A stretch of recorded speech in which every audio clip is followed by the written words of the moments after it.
Leon, you said you were going to shock the world. You did exactly that. I'm sure you're still processing everything right now, but I mean, what's this moment like for you? It's hard to put into words, and that's the reason why I broke down in the octagon, because it all just came down. Everyone's seen my path. Everyone knows my path and how it went. And I've been saying all week that I believe that was the way it was meant to go, to build me into the man I am today, build my mental toughness. And even though that was one of my worst performances, I did not feel good in there tonight, and I went out there and knocked out the pound for pound. So it is what it is. Round one, you get a takedown. You're in mount. You're in back control. I mean, at that point, are you thinking, "Oh, this is my night. I'm walking away with the title in round one"? Yeah, 100%. That's one of the things that we drove, And I said it all week. It wasn't going to be a striker versus wrestler match. It was going to be a mixed martial arts match. And sorry, I lost my voice. Oh, just crying. Yeah, it would be a mixed martial arts match, and that's what I did. I got the takedown and I got the back. I need to sharpen up on my finishing. We was drilling it all camp, but he did a good job defending the neck, And going into it, I knew it was going to be a tough fight. I said it all week. He is good, but I believe that I was a better man. And even though that was one of my worst performances, it is what it is. Got a clean finish. So obviously there's a huge momentum shift after round 1, 2, 3, and 4. He's kind of taking over and settling in. I guess what's going through your head at that point? I mean, was frustration starting to set in? Obviously you felt you weren't at your best. So what was going through your mind at that point? I don't know. I just can't explain it. My body just wasn't reacting how it was meant to react. I don't know whether it's altitude or what it was. But even when I was backstage watching other guys fight on the TV, everyone was getting tired and gassing out, like Luke and everybody. I was like, why is everyone getting tired, But when I went out there, after the first round, I felt it. I felt like my body just weren't reacting. It wasn't like a cardio issue. It's more just like my body just wasn't physically reacting. But I stayed focused. My coaches spurred me on. Just keep reminding me that you're still in the fight. You're the best, and fight to the end. And that combination, I was drilling with my coaches, with Henry and the other coaches, that cross head kick. And it landed perfectly. Yeah. I was going to say that, the high kick, I mean, walk us through it. I mean, was it you just throw it and hope it, or did you see a tendency and say, I think he's going to lean that way? Yeah, 100%. He's got like a very boxing-orientated style, where he's like parrying the jabs, slipping the jabs. And so I thought if it went same punch, same kick, it would land. I did it in the Bilal fight, but I ended in the eye poke. But it was the same combination, which is cross head kick, and it just landed perfectly. Edward, just real quick. So there was some talk ahead of time that you win, there's going to have to be a rematch. You're going to have to do it again. Does that excite you? Does that entice you? Or does it feel like, oh, man, why do I have to do it when I just beat the pound for pound? I knew going into it that more than likely we're going to have a rematch down the line, and whether it's next or down the line, we're going to have a rematch. He's been a long champion to say he's the pound for pound best all week. He's saying he's the pound for pound best. He believed it, and as I said in Octagon, the belt belongs to nobody. It don't belong to me or nobody. No man is meant to hold the belt for that long, And I said it all week that I felt like this was my moment. This is how it was meant to play out. All the layoff, all the COVID, all that. That's how it was meant to play out. And I just felt belonging all week, and we got a clean finish. That's the last thing for me. Dana said he would like to see your first title defense take place in England. I heard Wembley. Yeah. Nah. Well, he kind of walked it back afterwards and said, maybe not Wembley. Nah, Wembley for sure, 100%. Maybe that Wembley, that has to be done. This has never been done before, to have a guy from Birmingham in the UK, did it from the UK. I know Bislin did it first, but he did it from living in America, so it was hard for people like me to relate, to say, look, we can do it as well. I made a point to stay in the UK to achieve this, to show the other guys coming under me that, look, we can. If you believe in your country, believe in your team, you can achieve it. And that's what I did. I went out there and I achieved it from a little small gym in Birmingham. And it's a crazy story. Everyone knows my story. And from being born in Jamaica to now winning the UFC World Title was a match story. Edward, right here. What kind of legacy and how important is for you being the first Jamaican-born world champion in this discipline? For me, that's history. It's never been done before. But like I said, it's more for the people that grew up the way I grew up. My path was rough. I know it. I felt it. And even though I put on like a toughness, I felt the pressure, I felt the doubt, I felt them all saying it can't be done, but I'm from the trenches. Like I said in my post-fight interview, I was born with nothing. You know, we had to claw our way up and immigrate to the UK to make a better life for ourselves. And I was able to change my life by getting in the UFC. You know, my mum signed me up to MMA gym at the age of 17 to keep me out of trouble, and I used it to change our family's future. You know, which is I am proud of myself. I'm proud of everything I've achieved, and it's amazing. When Usman came to the octagon, he looks so confident, but you did not make eye contact. That give you some strength to actually go ahead and win the first round? No, not really. I just, like I said, I didn't build him up to be this pound for pound GOAT everyone says he is. I said it all week. I don't believe that he's a pound for pound. Yeah, you have to be better than just wrestling and boxing, you know. And I'm a mixed martial artist. I can do it all. I took him down in the first round. Never been took down before. Yeah, so I brought a 100% record. Took him down, got the back. Going for the choke. He did a good job defending the choke. After that, for some reason, my body just wasn't reacting. I don't know whether it's the attitude or what it was. But even when I was backstage and I was watching other guys fight like Luke and everyone else, everyone was getting tired and I'm guessing out. I didn't understand what it was, but even on my worst night, I beat the pound for pound. So, last question for me: you are a well-rounded fighter. So, was your plan to go in at 25 minutes, like we used to see you fighting, or you knew that you need the knockout to actually win the belt? I knew I needed a knockout then to win the belt because I was losing the round. I knew then going into the fifth round, my coach Davis, is saying like, listen, this is the last round now, like, fix up, you know. We've worked too hard. The path has been too hard for you now to come in and give it away, you know. And that's the motivation I need. They know how to push my buttons, and that's what you did. And that was a combination that we drove in the gym. Like I said, it's very boxing orientated for us, it's slipping and moving, and but we slipped right into a head kick, you know. Thank you so much. Thank you. Leon Dunham. Obviously, as the moment you win the fight, you got other welterweights calling you out, Hamzat, Jorge. If it was up to you, would it still be Kamaru next, or would you fight one of those guys just to give yourself a new opponent, or who are you feeling? Jorge would be good, but he needs to go and get a win, you know. Like having him in the UK would be good. Back where the first incident happened, but if not, then let's run it back at Wembley with Kamaru, you know. Like I said, that was the best he had to offer, you know, and that was the worst I had to offer, and I still got to finish. So, yeah, let them all come. Now they're all calling me out, you know. First it was that to me. Now they're all calling me out.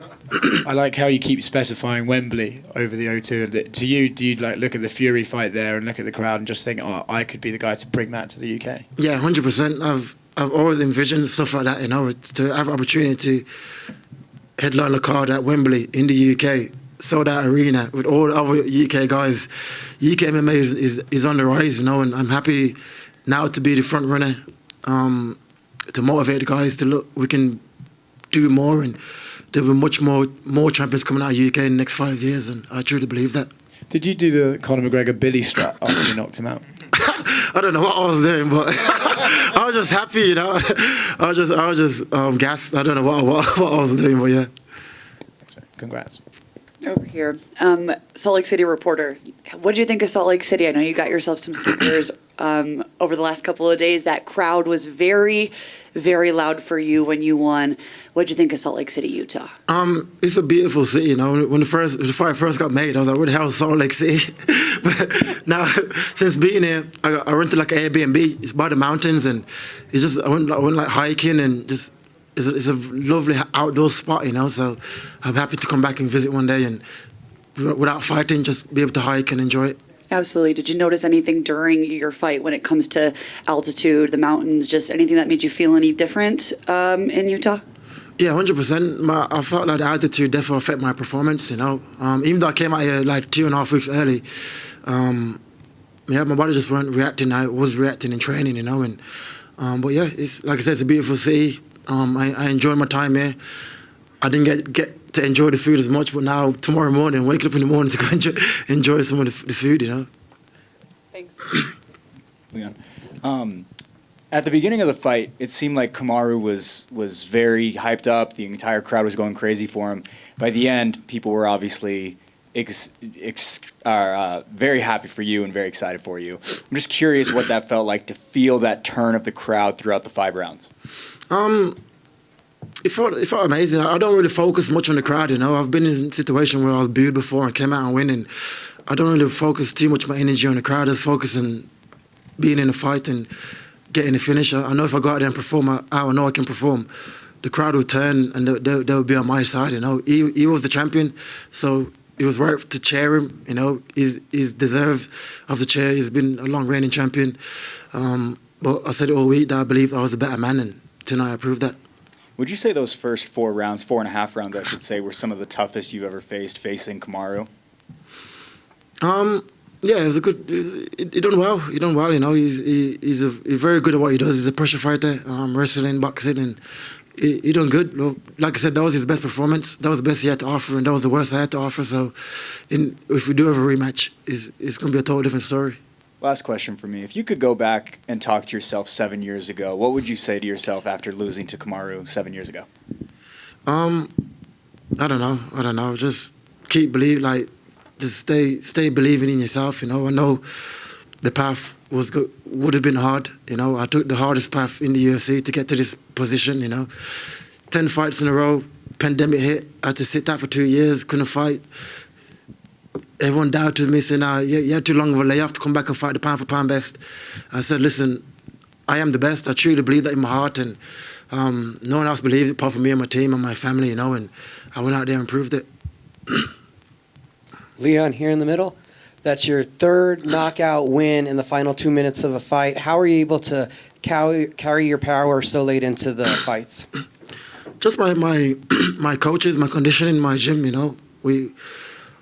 We stay focused throughout the fight. Even if you're down, just always believe in yourself, always work hard, and that's it, really. I got a good training camp back in Birmingham with Joe, clean combinations, and I told you I was approaching this fight as a brand new fight. I wasn't looking at 7 years ago when I first fought Kamaru Usman. I looked at him as a brand new opponent. What he does now is flaws, and what he does good. And tonight I exposed one of his flaws, you know. Definitely. Thank you. Leon, right here. You did not throw out any trash talk leading up to the fight or anything. Kamaru kept, trying to egg it on, trying to get you to say something to him. I think the best you came out with was the Terry Crews jab, which is hilarious, right? Does that make the victory a little sweeter, knowing you didn't have to take that route, knowing you didn't have to bring the heat and sell the fight or anything? Yeah, a little bit, but at the same time, I said it, I got no beef with Kamaru, like, outside fighting, there's nothing that I don't like about him. You know what I mean? He's doing well for himself. He's providing for his family, and that's it. I haven't got no issues with the guy, and I just thought the hype was getting to his head. He started to believe that the belt was his and no one else can have it. And as I said in the octagon, the belt belongs to nobody. No man is meant to hold the belt for that long, and that's what I believed in my heart, and I went out there and I proved it. And the lack of glove touch before the fight started, was that like spoken about before or just in the moment? Man, I thought we would have touched gloves, to be fair, because we were shaking hands all week. So when we didn't touch my hands, I thought, okay, cool. And that was it, and I was the first guy to take him down, first guy to knock him out, and let's see how he comes back. Congratulations. Thank you. Leon in the middle here. Drake lost a little bit of pocket change on you today. Do you have a message for him? Do you hope he bets on you next time? What's the sentiment towards Drizzy Drake? Yeah, next time, bet on me and get one of them Rolexes they gave Molly and Paddy. Send one my way. Hey, Leon. So when Dana first announced this matchup, I told him I thought that you were the dark horse in this fight. When we spoke earlier this week, I said that you were one of the most underrated fighters in the UFC. Your performance tonight has silenced that. Do you feel like you still have anything to prove? Yeah, 100%. Like I said, that wasn't my best performance. I did not feel myself in there. So I know once I check my phone and go online, all the other fighters will be like, I want to fight him, And so, yeah, therefore, I feel like there's much more I got to offer. That wasn't my best performance. So what would you have done different? Everything. Like the first round, you know what I mean? It was meant to be like the first round. I believe I'm number one. So to be number one, you cannot be losing rounds to people like Kamaru. Even though he is good, if you truly believe in your heart you're number one, you should go out there and dominate everything. And I didn't get to do for the whole rounds tonight, so yeah. Yeah, but in order to win, you got to beat the champ. You got to knock the champ out. So yeah, that's what I did. Clean. Thank you. A wonderful performance. Thank you. Appreciate it. Leon right here. You keep saying, no one's meant to hold the belt for that long. In your mind, however long you are the champion, what do you want to represent as a champion? What do you want this reign, to mean to yourself, to other people? I want it to me just be yourself. I didn't have to change the way I am. I didn't change my personality, start dressing different and dyeing my hair and being weird. Just be yourself, believe in yourself, and work hard. Like this social media generation, they think like as long as you be different, you can achieve great stuff. If you work hard, believe in yourself, you can achieve it. And I prove that. Like that's it. Hard work wins all the time. I said it all the time. Like I'm not gonna change. I'm gonna keep being who I am. And now look at me. I am the UFC World Champion. To be born in Jamaica, in the zinc, like my house was like a wooden house. In that wooden house was my bedroom, my living room, my bathroom, my dining room. In one house with a zinc roof. And now I'm here in Utah winning the world title is a wild story, and I'm proud of myself, and that's it. We know everything you've been through to get here. We don't need to go over it again, but is it extra gratifying? I mean, if you had finished that choke in the first round or something, obviously, yeah, it would have been great. But to do it that late in the fight, in that fashion, down on the cards, like, does that feel like it's meant to be? And is it more satisfying sitting up there? Yeah, 100%. I think it was just my luck for it to go like that as well, It's always been like a mad road. It was just my luck for it to be that down on the scorecards and come back and knock him out, So I'd love to see how he comes back now, because when you think you're that great and get knocked out clean like that, you change people, So let's see. Leon, 56 seconds away from losing the fight, you throw that kick, you connect, he goes stiff, he falls. What's going through your head right in that moment? You seen it? I just broke down, like it all just came on top of me, like everything I've been through and the path I had to take to get here, and it was difficult to put into words, like what it meant to me, and I know how much it means to my family and people that grew up the way I grew up, and it all just came down on me. It was hard to explain it and put into words, apart from tears, Did you know he was out as soon as? Yeah. If the way he folded, I thought he's done. When I felt it, it was like a clean head kick, clean as it could get. Right here, real quick on your right, left. Sorry, my bad. Earlier, Dana White said that you probably wouldn't be skipping in here after 5 rounds. Are you in pain, or are you feeling good after just all the adrenaline and holding onto that belt? I'm good. I'm good. My shin hurts a bit from the head kick. A few lumps in my head. But it's a fight day. You don't go in the rain without getting wet. Got a little bit wet tonight. It's all good.